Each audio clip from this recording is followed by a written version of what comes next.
opened so many doors for me now, and the way it's growing and the support I'm getting and seeing how the fans are reacting to it and the views I'm getting, it's truly special, and I really think that I need to keep going because this is an opportunity that I never thought I would get. I started the channel with absolutely no goals or no plans really. Kind of just the way I do things, like no plans, no schedules, or it's just like my style, whatever happens, happens. And we always said that doing something spontaneous is kind of like the way to do it. It's like usually spontaneous things turn out cooler than if you like plan every step through. And yeah, apparently I could reach up to 100,000 subs by the end of this year, which blows my mind. Like, I would have said it's impossible, but obviously it's not impossible now, and I think I have to keep that going and ride the momentum as long as I can. And with 100K subs, I mean, with financial support from the YouTube ads plus Patreon now, I mean, I could potentially hire an editor, hire a videographer, and then take things like to a whole new level, like travel vlogs, or do, like, I have the whole country kind of to do whatever I want. Play disc golf tournaments on the weekends, and then the rest is like no limit. So I definitely want to keep going and make it bigger and better.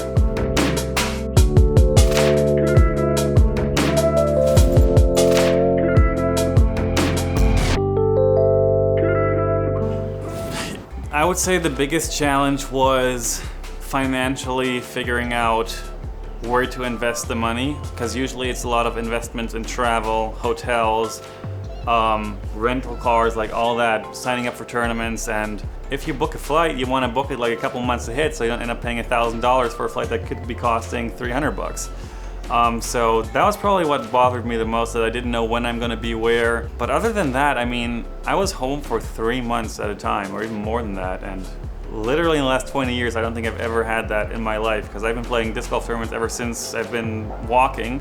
At least every couple months we would go travel, play some disc golf, and this was absolutely crazy. And I honestly kind of liked it. Just sleeping in the same bed every night, is this a feeling we don't get? And for so many people it's obviously normal, and they probably wish they could go travel and sleep in hotels or wherever. But for me, who changes beds basically every week, having the same bed to come home to, and just my own TV, just something solid. Like going grocery shopping and always having everything you want at your house is just so much more special than people know.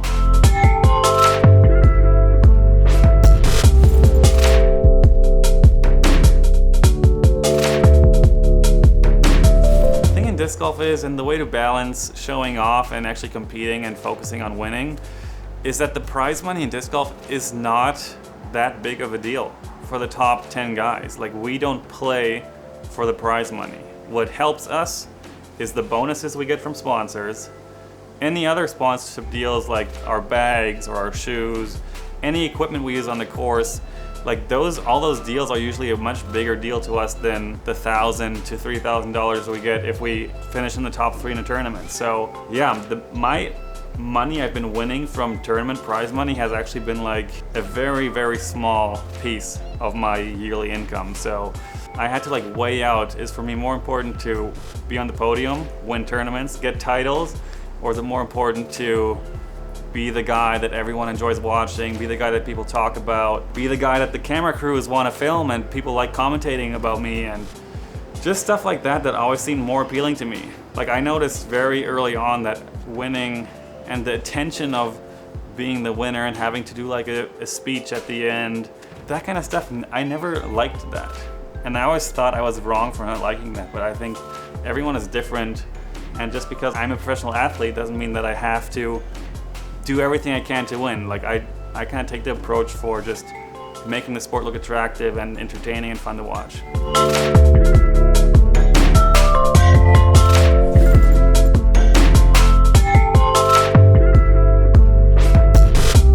Watching your own rounds is, I think, every pro player does it. Every pro disc golfer watches their own rounds, sometimes even to a point where you will skip every other shot, but only watch your own shots. It's partially for learning purposes, but for the other part, I like to hear what Nate and Jerm, for example, have to say about me or my shot selection, or it's just fun to hear people like talk about you and watch yourself on camera, because you never know really what you look like if you don't watch it on camera, and it's just something I have really enjoyed, and I know like for a fact that everyone does it. Some people might not admit it, but I think everyone does it. I've definitely watched so many videos of myself where I just have this moment, I'm like, what am I doing to myself? Like how do I make that poor of choices on the course sometimes? So I definitely try to look back and then do the better choices next round. In general, I'd say it's something where I wish I would have played a smarter shot, like chosen the layup instead of going for it, because golf is a game where, I mean, people say this all the time, but it's actually way more important than it sounds, is that it's never over until it's over. And it's so easy to give up because you're frustrated, because you think you have no chance anyway, so who cares?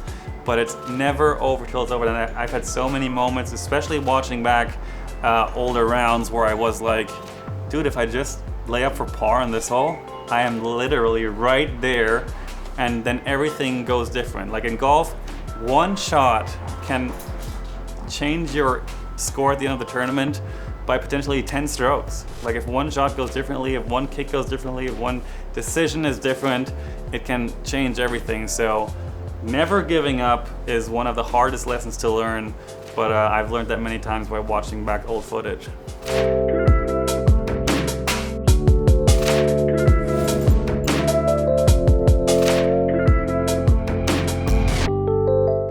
That is a hard question to answer.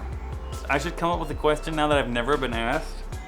I feel like I had to prepare for this one to come up with something. The only thing that comes to mind is kind of like how fans interact with us. I've always wanted to make a video on this, and I actually recently got a question on Patreon about this. Is some guy asked me, how do I approach you on the course? Like, what is the right time to approach a pro player? What can we ask you? Is asking for signatures okay?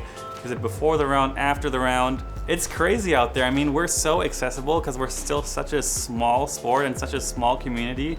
And I hear all the time people say, man, we can't believe you're just like normal guys and we can just come up and talk to you whenever, basically almost whenever. Like technically during the round, someone could come up to me and just start talking to me. Like nothing stops them technically except for common sense. But I mean, everything has happened. I just wish there was like some kind of etiquette towards the pros where you gotta understand that if we should perform our best, then we really need to be 100% focused and in the moment on the course. And even a small interaction by just yelling at us or just saying hi or asking for a signature can really change our attitude. Like it's not really a thing that, if someone asks me for a signature, for example, this happens many times, like a minute before my tee time, people come up and like want to squeeze in that last signature before the round. And it's not that thing that I don't have 10 seconds to sign a disc, but then the fact that someone comes up to me a minute before I have to tee off and I want to like get in the zone, like that thought goes around and around in my head and it bothers me, and then that's what I'm thinking about while I'm throwing, and that's obviously the first step to failure. So the best time to approach us is always after the round and whenever we're not eating. That's another thing. People come up all the time when we're just having lunch or dinner after the round, and people come up and ask for photos and signatures while we're eating. So I so gladly sign discs. It doesn't have to be Discmania, any disc you want. I love being there, taking pictures, talking even for a minute, like whatever, but the right time is key.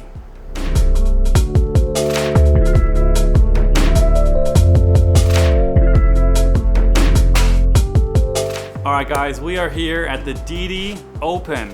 This is the disc golf time to shine, and we are gonna be on national TV on CBS. This is a huge deal, and there's gonna be so many camera crews out there, and all the pros are here. We're doing our best to make this sport look fun. We're growing, so make sure to tune in and support the sport.